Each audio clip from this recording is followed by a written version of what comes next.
Hola, en este video vamos a ver las propiedades físicas de la materia.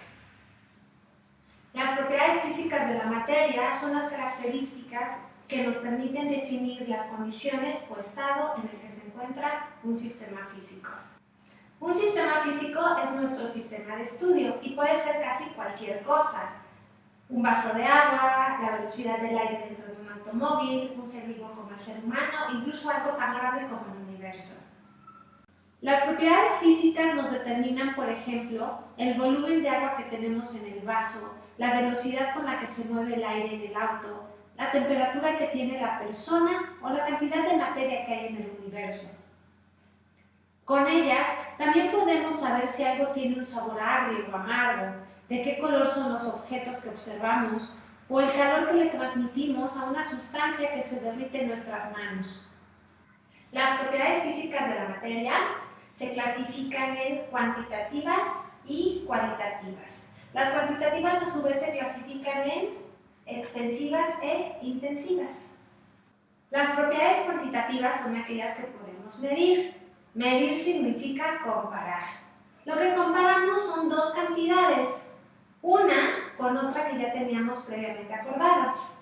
Por ejemplo, si medimos la longitud de una mesa y la comparamos con el patrón metro.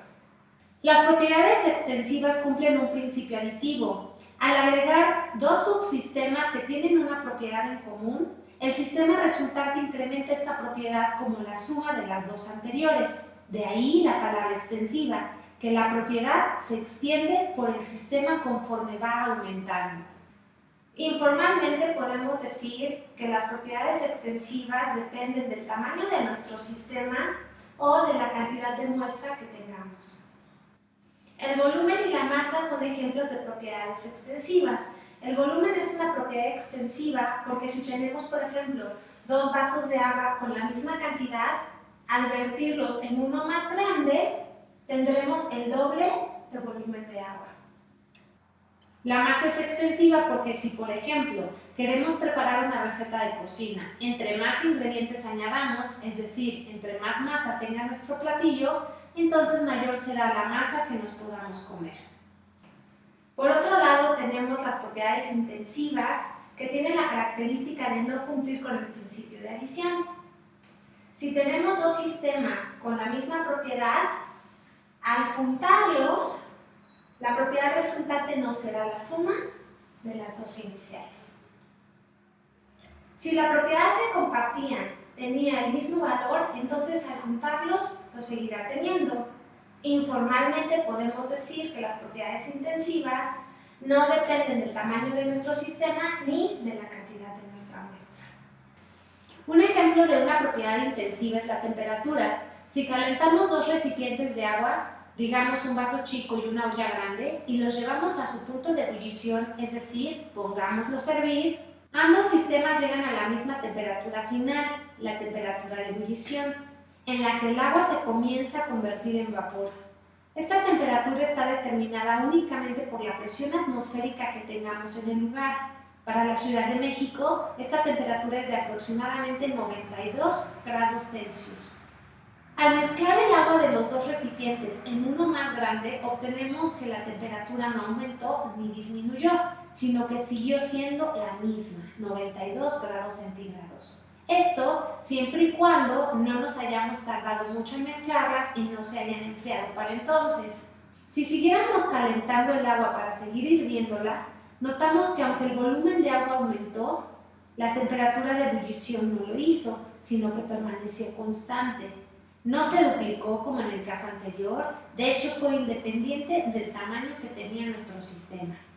Otra propiedad intensiva es la densidad. La densidad de un objeto se define como el cociente de su masa entre volumen. Pongamos un ejemplo práctico del cálculo de la densidad.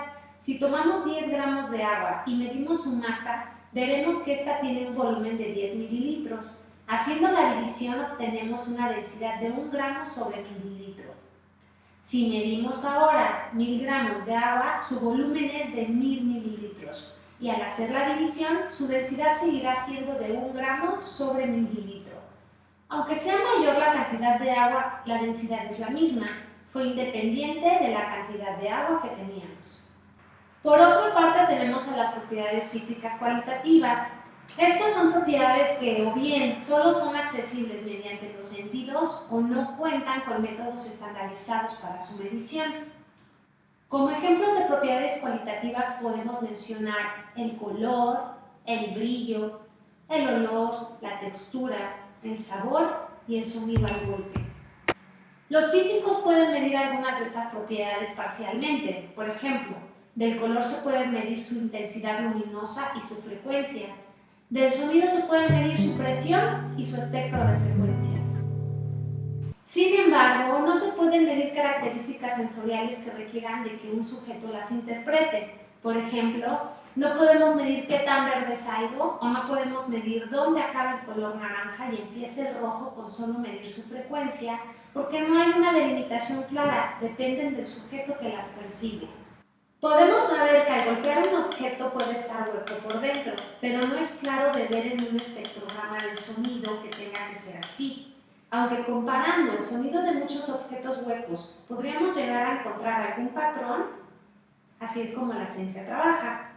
Es por esto que algunas de estas propiedades están en una especie de estado intermedio entre la medición y la percepción.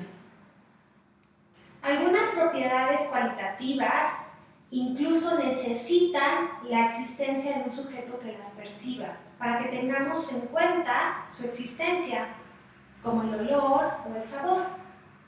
Podemos saber sin lugar a dudas, al oler una fruta, de cuál se trata.